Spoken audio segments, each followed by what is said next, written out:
In the small town of Hollow Creek, there was a house that everyone avoided.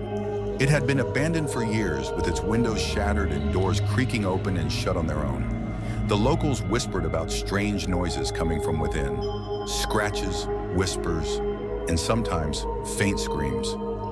One night, a group of teenagers dared each other to enter the house. They laughed nervously as they stepped inside, the air heavy with dust and decay.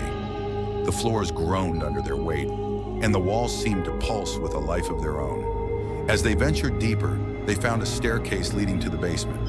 One of them, a boy named Jake, insisted on going down first. The others waited at the top, flashlights shaking in their hands. Jake descended into the darkness, his footsteps echoing until they suddenly stopped. "Jake!"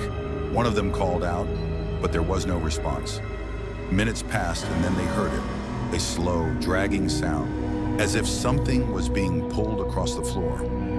The group leaned over the stairwell, shining their lights down into the blackness.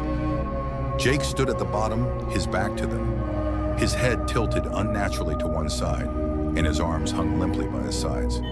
"Jake, are you okay?"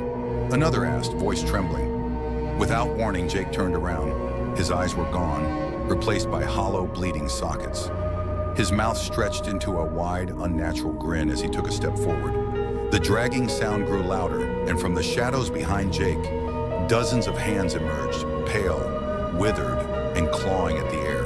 The teenagers screamed, but the hands moved too quickly, pulling them down into the darkness, one by one. By morning, the house was silent again, its door gently creaking open and shut, as if nothing had happened. The town forgot about the teenagers, just as it had forgotten about everyone else who had dared to enter the house.